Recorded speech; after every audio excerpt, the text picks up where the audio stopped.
lagi tuh. 1, sukanya OOTD-an. Sih pakai OOTD-nya kayak gini. Salah ya teman-teman. 2, ih sama ayangnya terus. Aku jomblo deh. Salah juga ya teman-teman. Masih ngapain kak? Nah ini bener. Cus kita bikin. Lo tekan dikit rek. Benteng Panda. Lanjut mana ngopora? Lanjut. Cus.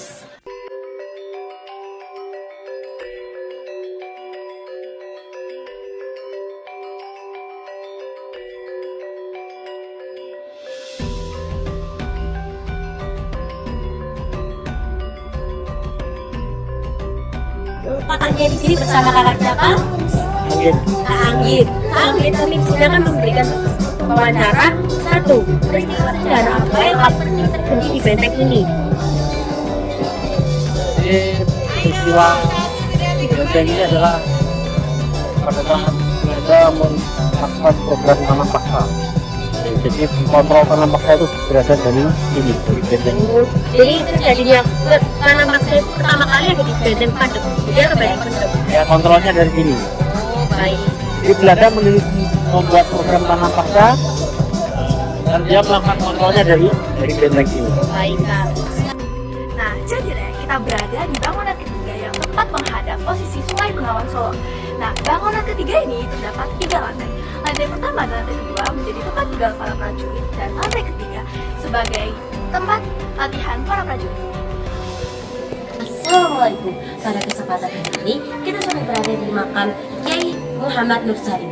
Beliau adalah tokoh kepercayaan Pangeran Diponegoro yang akan mengutus untuk Ngawi tidak dijatuhkan ke tangan Belanda. Kita sekarang berada di benteng pertahanan Belanda pada saat perang Diponegoro untuk menguasai jalur perdagangan di Jawa. Halo Rek, kalian tahu nggak jembatan ini apa? Tidak. Nah, saya kasih tahu ya, jembatan ini adalah fungsinya untuk menyambungkan antara gedung 1 dan gedung 2.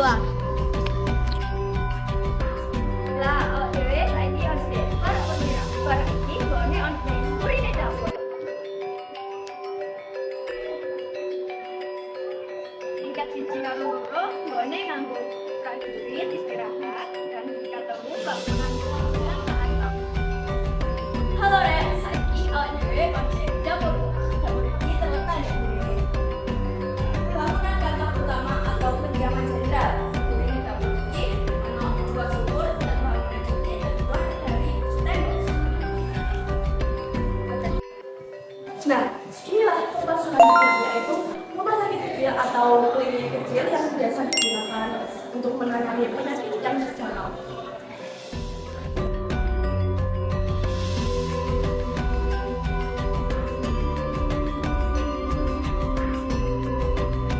Sangatlah takjub karena ternyata di sini merupakan sejarah terpenting. Salah satunya adalah sistem tanam paksa yang dikontrol oleh Benteng Pandepus ini.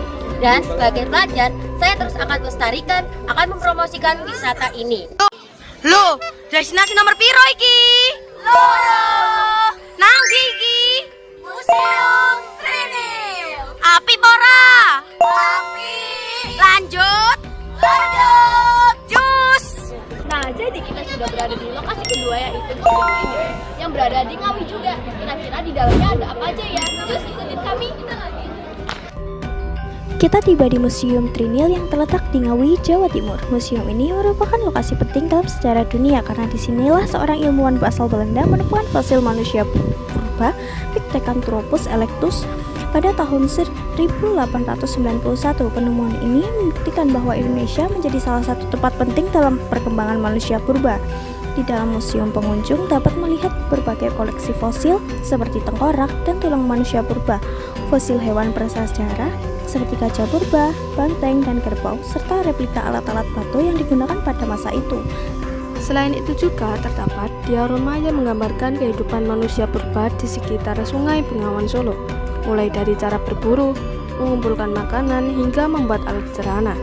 Pengunjung juga dapat mempelajari lapisan tanah tempat fosil ditemukan serta proses penelitian yang dilakukan para ahli. Museum Trinil ini tidak hanya menyimpan benda sejarah, tetapi juga menjadi sarana edukasi yang mengajarkan kita tentang evolusi manusia, perubahan lingkungan, serta pentingnya menjaga dan melestarikan peninggalan sejarah sebagai sumber ilmu pengetahuan bagi generasi masa depan. Melalui kunjungan ke Museum Trinil, kita diajak untuk lebih menghargai ilmu pengetahuan dan menyadari bahwa kehidupan manusia modern adalah hasil dari proses panjang yang melibatkan perjuangan, adaptasi, dan perubahan selama jutaan tahun.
Banker Kaliadem. Banker Kaliadem berada di lereng Gunung Merapi dan berfungsi sebagai tempat perlindungan saat erupsi. Pada erupsi besar tahun 2006, banker ini mengalami kerusakan akibat panas ekstrim. Kini Banker Kaliadem menjadi wisata edukasi.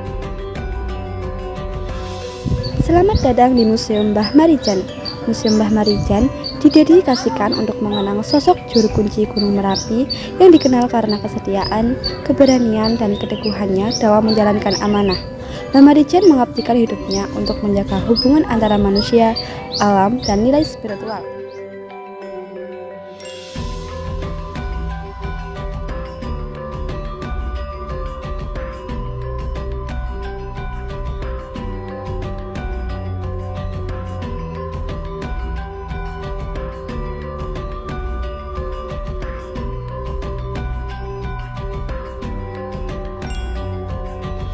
Selanjutnya, kita mengunjungi Museum Zona Budaya. Museum ini merupakan salah satu museum tertua di Yogyakarta yang menyimpan dan melestarikan berbagai warisan budaya Jawa. Museum Zona Budaya menampilkan koleksi yang berkaitan dengan kehidupan masyarakat Jawa, mulai dari seni, adat istiadat, hingga kepercayaan dan sejarah. Koleksi yang dipamerkan antara lain wayang, gamelan, batik, keris, topeng, serta benda-benda upacara tradisional. Museum Zona Budaya juga menyimpan koleksi naskah kuno dan manuskrip bersejarah yang ditulis dengan aksara Jawa, Sanskerta, dan Arapaikon. Naskah-naskah ini berisi ajaran moral, sastra, sejarah, hingga ilmu pengetahuan tradisional yang berkembang di Jawa. Selain itu, terdapat pula koleksi arca dan benda peninggalan masa Hindu-Buddha yang menunjukkan pengaruh kuat kebudayaan India dalam perkembangan peradaban Nusantara. Koleksi ini membantu pengunjung memahami proses alkulturasi budaya yang terjadi di Indonesia. Melalui koleksi-koleksi tersebut, pengunjung dapat memahami nilai-nilai luhur budaya Jawa, seperti tata krama, filosofi hidup, dan hubungan manusia dengan alam serta Sang Pencipta. Museum ini juga menjadi tempat edukasi budaya bagi generasi muda, agar kebudayaan Jawa tidak hilang oleh perkembangan zaman. Setiap benda yang dipamerkan memiliki makna dan cerita yang diwariskan secara turun-temurun. Dengan berkunjung ke Museum Zona Budaya, kita diajak untuk mengenal jati diri bangsa, menghargai perbedaan, dan menjaga warisan budaya sebagai bagian dari identitas Indonesia.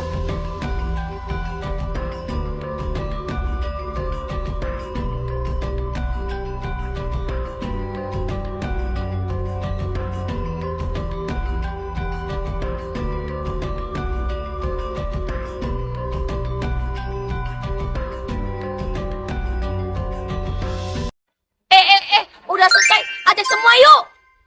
Yang ngerjain bas, ayo. Yang ngerjain, ayo. Yang ngoding, ayo. Kayak ada yang kurang. Kameramen, ayo. Sudah selesai guys. Sayonara, dadah.